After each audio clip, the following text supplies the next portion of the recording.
अस्सलामुअलैकुम, inside out में आपको खुशामदीद कहूंगी। मैं हूं आपके साथ नीना मसब और मेरे साथ हैं उमैर बशीर भी। और आज बहुत सारे टॉपिक्स हैं। सबसे पहले तो हमने इंडिया की क्लास लेनी थी और हमने ऐसी क्लास लेनी थी कि वो भी याद रखते।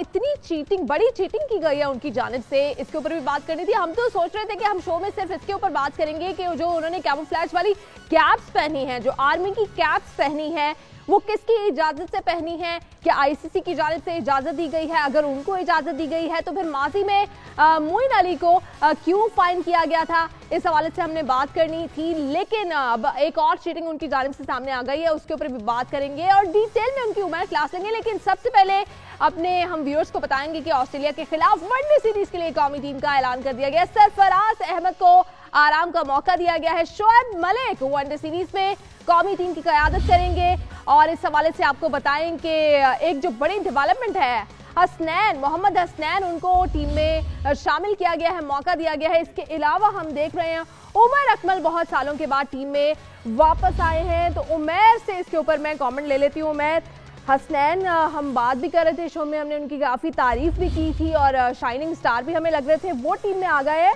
उमर अकमल भी टीम में आ गए हैं, लेकिन हसनैन के साथ आपको क्या लगता है कि हारिस रऊफ को भी होना चाहिए था? नहीं, हसनैन टीम में आ गया, बहुत अच्छी बात है, बहुत ही खुश आइंद है हमारे लिए, हमें अच्छे स्टार्स मिले। लेकिन मेरे ख्याल से अभी बहुत जल्दी कर दिया हमने हसनैन को कौमी टीम में लाना। अच्छा। कौमी टीम में आना एक बहुत बड़ी बात है, बहुत बड़ा प्रेशर होता है।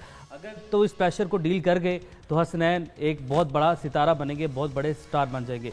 लेकिन एक और चीज़ भी हो सकती है कि खिलाड़ी जो बच्चे हैं अभी बिल्कुल 18 साल के हैं, अभी थोड़ा सा वो सिस्टम में रहते, थोड़ा सा वो प्रेशर हैंडलिंग सीखते। अगर वो प्रेशर लेके खुदा न खास्ता और अगर यही चीज़ उनके करियर पर असरअंदाज होगी तो नुकसान हो सकता है। प्लस हारिस, अगर हसनैन को मौका मिला तो मेरे ख्याल से हसनैन के साथ साथ हारिस को भी मौका मिलना चाहिए था।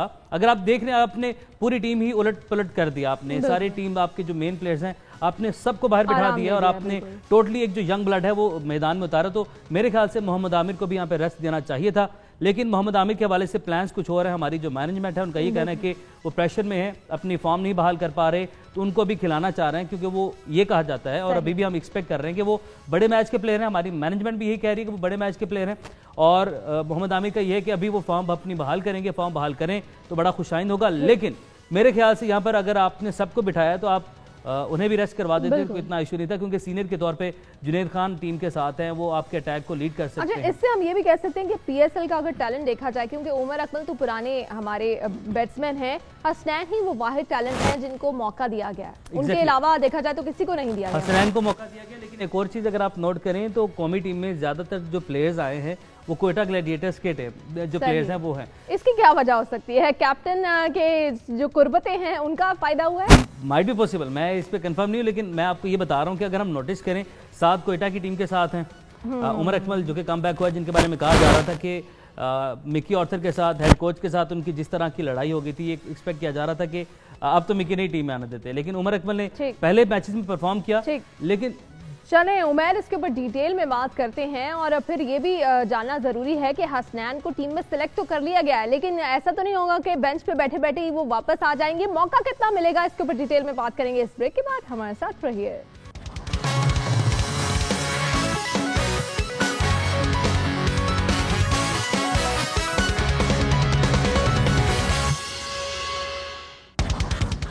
Welcome back after the break. और ब्रेक पर जाने से पहले हम स्क्वाड डिस्कस कर रहे थे, लेकिन उससे भी इंपॉर्टेंट बात जो आज हमने डिस्कस करनी थी, व्यूअर्स को मैं बताना चाहूंगी, उमैर आप भी सुन लें कि आज एक तारीखी दिन था, आज एक तारीख रकम हुई है।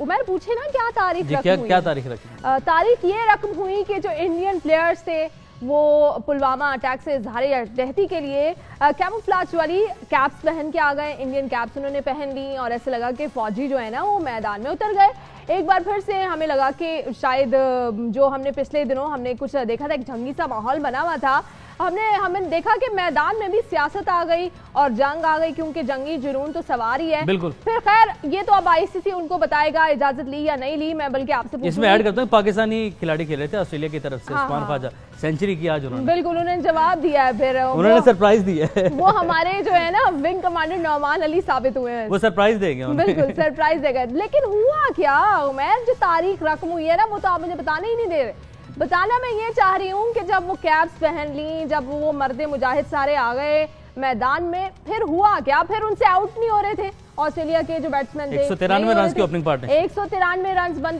बनते गए, कुछ समझ नहीं आ रही थी, कोई बॉलर जो है ना वो आउट नहीं कर पा रहा था।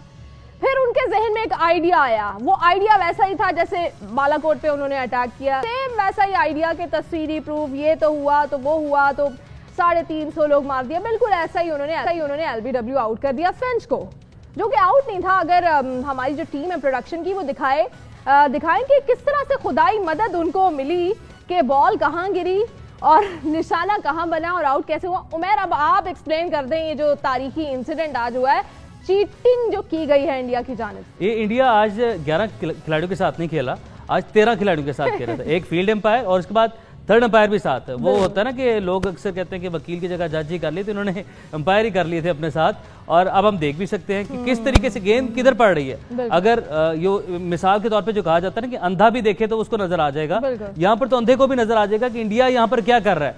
और आपको पता है कि इंटरनेशनली भी सवाल उठना शुरू हो गए और न्यूजीलैंड के प्लेयर हैं, उन्होंने भी इस पर सवाल किया कि ये क्या हुआ। इन्होंने हमारे साथ भी ऐसे किया था ना 2011 में वर्ल्ड कप में किया इन्होंने, और सचिन की विकेट के साथ जब इन्होंने ऐसा किया। लेकिन आज जो हमारे हुआ, साथ तो किया, हमारे साथ तो जितना ये लोग बुरा कर सकते हैं ना, माजी की बात छोड़ देते हैं। आज देख लें, जब आपसे आउट नहीं हुए, आप उन्होंने 193 रन की पार्टनरशिप लगा दी, आपको ये खतरा लग गया कि 350-400 बन जाएगा, आपके होम ग्राउंड में आपको शिकस्त हो सकती है, हार से डर जाता है। एक बार फिर से दिखाएं, प्रोडक्शन टीम से कहेंगे एक बार फिर से दिखाएं कि ये जो मदद आ रही थी, कुछ समझ नहीं आ रही थी कि ये हुआ कैसे, कि बॉल किसी इंसान ने नहीं कराई, मुझे लग रहा है एग्जैक्टली गेंद जो इंसान ने पिच किधर हो रही है, और उसी टाइम पे आप दिखा रहे हैं कि गेंद पिच किस जगह हो रही है, गेंद लेग ब्रेक हो रही है, आप उसको गुगली शो कर रहे हैं। लाइक मैं तो टोटली शॉक्ड हूँ और सरप्राइज्ड हूँ कि ये किया क्या है। और ये तो मैं तो बड़ा मतलब अभी तक समझ नहीं आ रही कि इतना ज्यादा आप कैसे कर सकते हो। थोड़ा बहुत 19-20 हो जाता है। शायद मुझे लग रहा है उमैर, वो जो कैप्स पहनी थी शायद उनका कोई असर आ गया हो। वो जो उसके भी तो हमने काफी तस्वीरी सबूत देखे थे ना, काफी दरख्तों को शहीद किया गया था, 300 दरख्त पाकिस्तान में मार दिए गए थे, उनके सर्जिकल स्ट्राइक भी एक हुई थी, उस पर भी फिल्म बनी थी। फिल्म में बनाने का वैसे एक्सपीरियंस है, बॉलीवुड की मूवीज मानना पड़ेगा, उनकी वजह से इनको एक्सपीरियंस हो गया। लेकिन तो फिल्म कैसी बनाई नहीं करूंगा, लेकिन यहाँ पे ये कि बॉलीवुड वाला इन्होंने बड़ा सीन क्रिएट किया है। बॉलीवुड में ऐसे ही होता है कि आप अकेले से अगले बंदे का गला काट देते हैं, तो वही इन्होंने हरकत किया कि गेंद पिच किधर हो रही है, गेंद जा किधर रही है। मानना पड़ेगा भाई, मानना पड़ेगा इंडिया को, चीटिंग में मानना पड़ेगा, ये फिल्म मेकिंग में, विजुअल्स में मानना पड़ेगा। इनसे चीटिंग में कोई नहीं जीत सकता, ये बात आज प्रूव हो गई। आज उन्होंने इस चीज को साबित कर दिया। और कैप्स भी तो पहनी और आपने कैप्स पहनी है। कैप्स का ये कि अब यहाँ पर आईसीसी के ऊपर भी सवाल उठते हैं। आईसीसी का किरदार यहाँ पर बहुत ज्यादा मतलब हो सकता था, लेकिन आईसीसी का मौक़िफ़ जो पॉइंट ऑफ व्यू है वो ये है कि हमसे इजाजत ली है, तो आप किस तरीके से इजाजत दे सकते हैं। मेरा आईसीसी से सवाल ये है, आईसीसी ने इस पर इजाजत कैसे दे दी, जबकि आप अपनी जो आईसीसी का सेक्शन G1 है, इसी का एक अगर आपको यूनिफॉर्म के हवाले से आप जो पहन के मैच में खेलने जा रहे हैं, वो सेक्शन G1 की टोटली अगेंस्ट है, ये उसकी खिलाफ वर्जी है ये। और आपको याद होगा इमरान ताहिर वाला इंसिडेंट, इमरान ताहिर जब उन्होंने विकेट हासिल की श्रीलंका के प्लेयर की, तो उन्होंने जुनैद जमशेद जो पाकिस्तानी हमारे मजहबी स्कॉलर भी थे और एक टाइम पे बड़े फेमस सिंगर भी थे, तो उन्होंने उनके साथ इज़हार हमदर्दी के लिए शर्ट में अपनी शर्ट उतारी, तो विकेट के बाद शर्ट ऊपर की, तो नीचे जुनैद जमशेद की पिक्चर थी, तो उनकी सरजनिश हुई। इतनी सी बात पर आईसीसी ने सरजनिश की कि आपने किससे पूछ के किया। और आपका जो ये सेक्शन G1 है, आपको यूनिफॉर्म और आपने जिस तरीके से मैदान में जाना है वो बताता है। आप इमामुल हक को फाइन हुआ कि उन्होंने हेलमेट उस कलर का नहीं पहना था जो अलाउ किया गया था आईसीसी की जानिब से। आपने अगर कोई हमदर्दी करनी है किसी के साथ, काले रंग की पट्टियां बांधनी है, वो काले रंग की पट्टियां भी आप आईसीसी से इजाजत के बाद पहन सकते हैं। इतने सख्त लॉज हैं, आईसीसी ने कैसे कर दिया, मैं हैरान हूं। मोइन अली वाला इंसिडेंट भी आपने जिक्र किया था ओपनिंग में, तो वो हेड भी तो इंडियन कर रहे हैं ना आईसीसी को, तो मतलब फिर आईसीसी के ऊपर सवाल उठते हैं। आईसीसी या इंडिया को खुश कर ले या अपने जो रूल्स रेगुलेशंस हैं उनके ऊपर अमल दरामद करवा दे। आपने देखा कि सरफराज ने अगर एक बात की तो उनके ऊपर उन्होंने बैन कर दिया, कई मैचों की पाबंदी लगा दी, तो ये दोहरा मयार नहीं चल सकता। ये जो इंडिया ने आज हरकत की है, जो कारनामा सर अंजाम दिया है, जो कि क्रिकेट की तारीख में हमने पहले कभी नहीं देखा, इसके ऊपर अब हमने बात करनी है और ये डिबेट अब कई दिनों तक जारी रहेगी और हमने देखना है कि अब आईसीसी इसमें करता क्या है, क्योंकि हमारे तो प्लेयर्स के एक्शन पे फौरन एक्शन ले लेता है आईसीसी। इसके ऊपर बात करेंगे तफसील।